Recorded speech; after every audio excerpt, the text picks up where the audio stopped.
I want to continue talking about dealing with stubborn delegates. This is part two.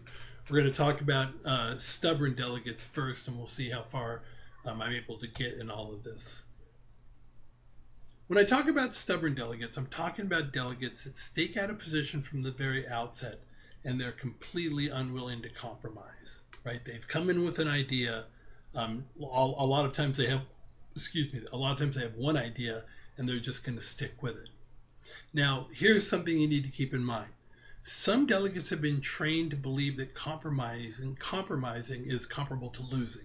So they've been taught strategically to go in and be unyielding. First, don't do that. Compromise is what this is about. But it's important to keep in mind, and this is both for you and for other delegates, that there are some points on which a delegate is going to be unwilling to compromise, especially if if it compromises vital interests of their country. A delegate who's unwilling to take that position, a delegate who is unwilling to compromise on something vital to their country, is not being stubborn. They're being a good delegate. And the same should be for you. Don't compromise on something that's vital to your country.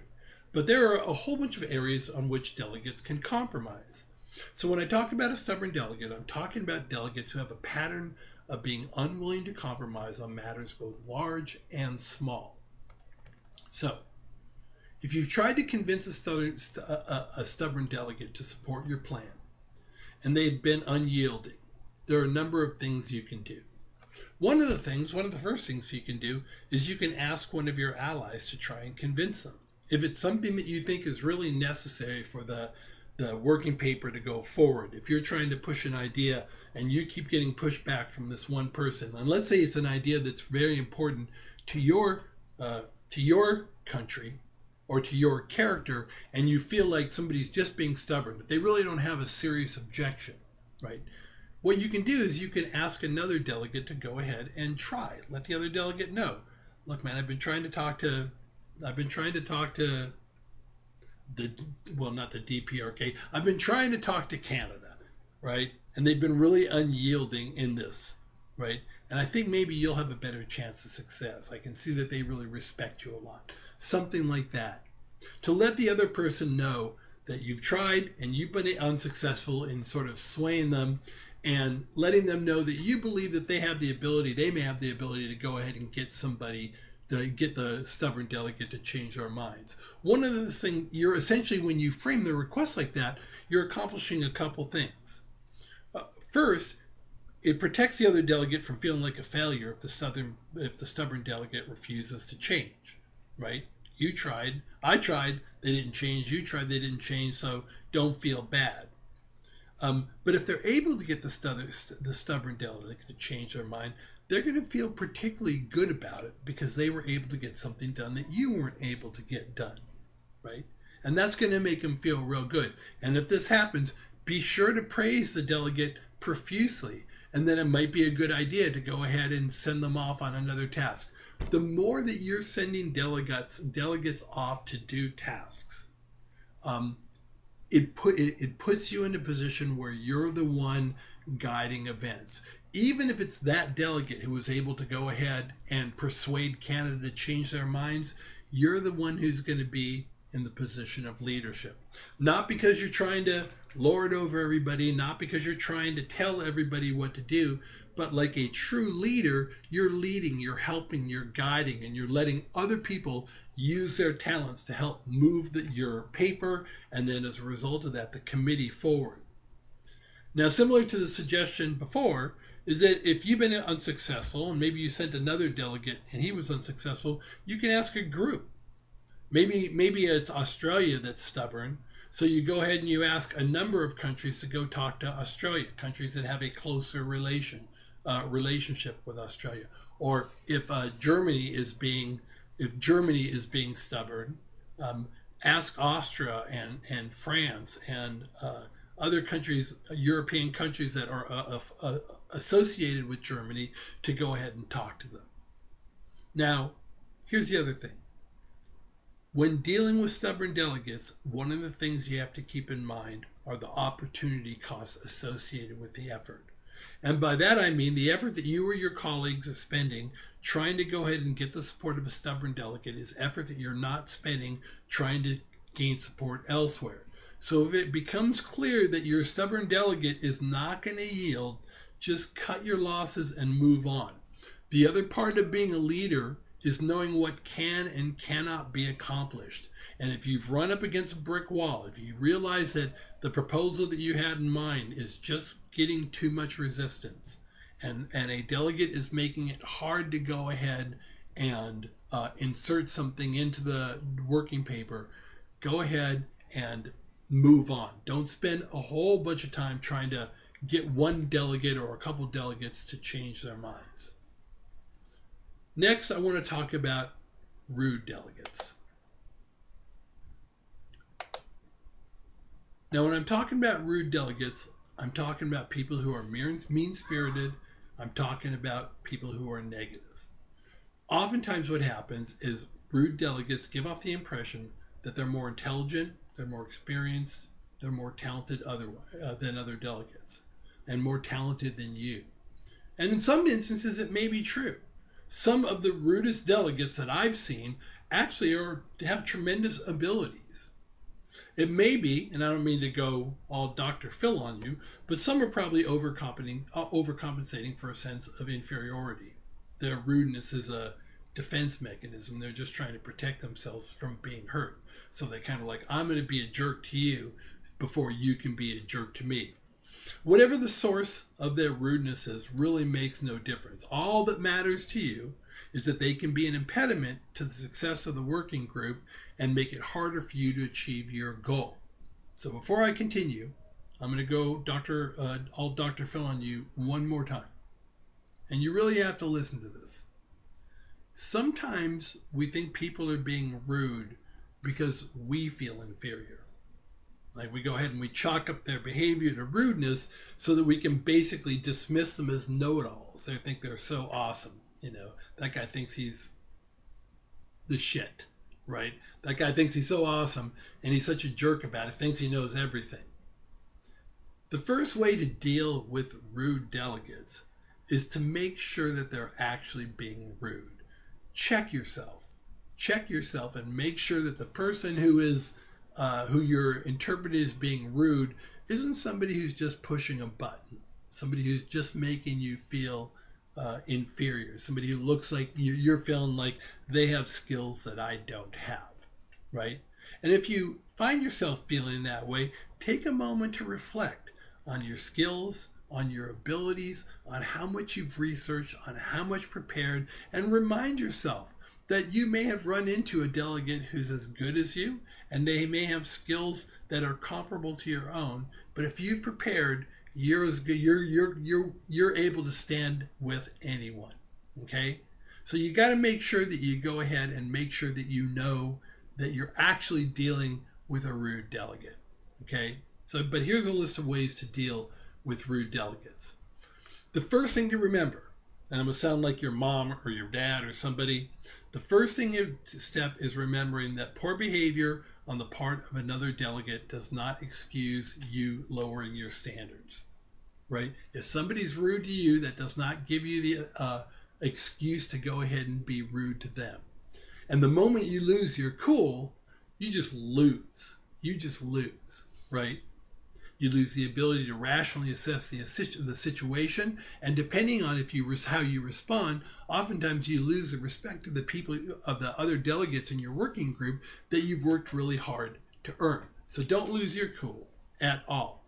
If the person's rude behavior is not interfering with the progress of the working group,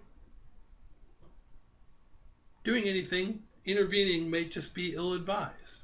I mean, don't allow yourself or anyone in the group to be treated poorly, but if the rudeness is on a small scale, it might just be better to ignore it. You're going to deal with rude people your entire life, right?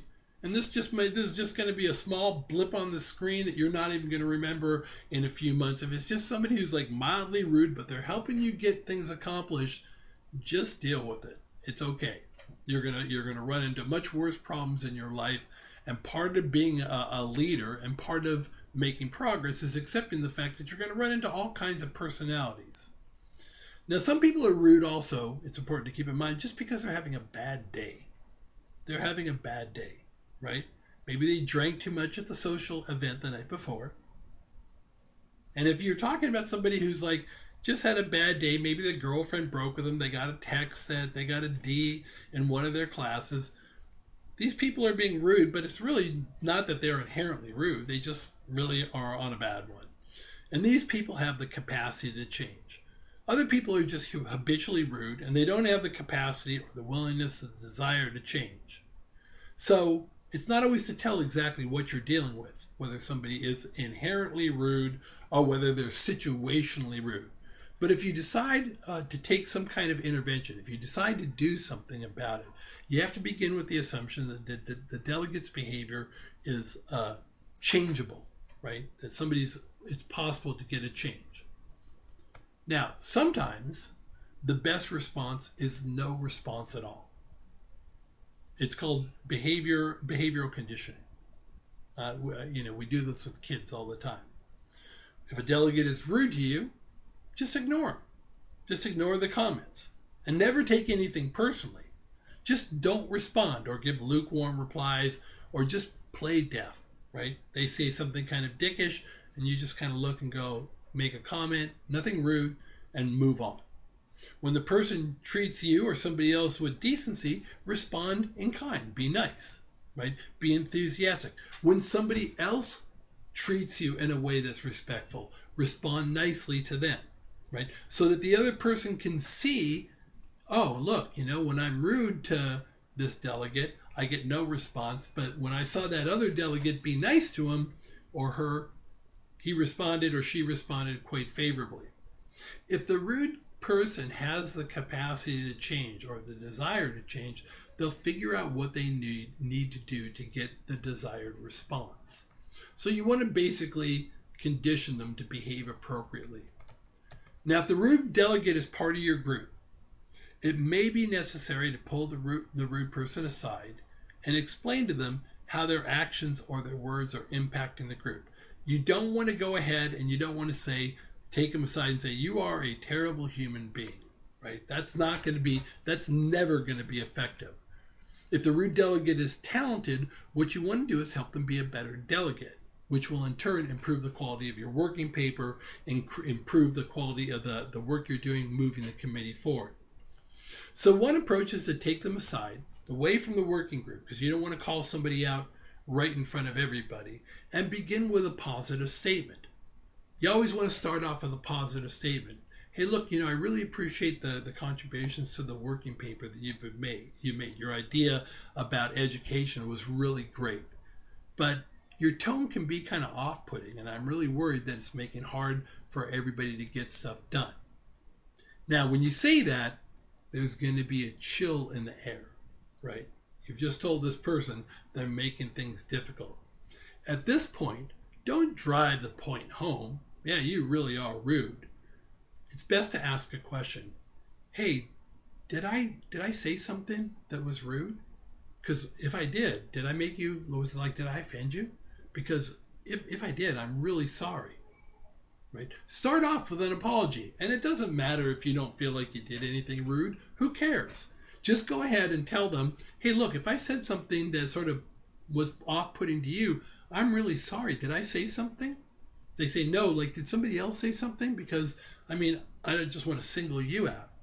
And then see where the conversation goes. If they say you were rude, just apologize. It doesn't matter. It doesn't matter if you said anything rude. Apologize and let them know, hey, if that happens again, if I say something, look, I wasn't even thinking about it. If it happens again, just let me know. I'm really sorry. And, let's get back and see what we can do.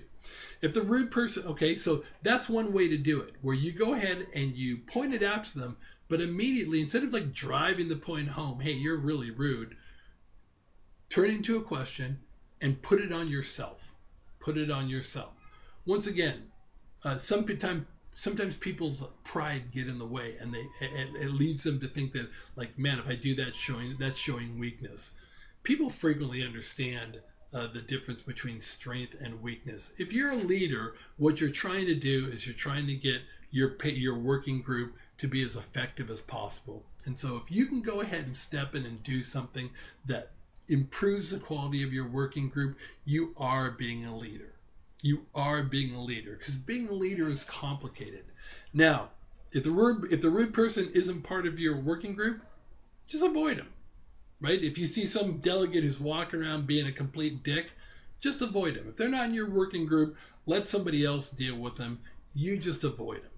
Okay. Now I know some of this stuff sounds a little squishy, and it probably seems like it'll be a little bit hard to do. It is hard to do, but there's, as you know, as I've said, and as other veterans on the team will tell you, it's really important to develop these kind of skills. These kind of skills are skills that you're going to use throughout your life. You're going to run into people like this, and one of the things that I want everyone to develop is a more sophisticated understanding of what it means to be a leader. And I'll finish up part 3 in a moment.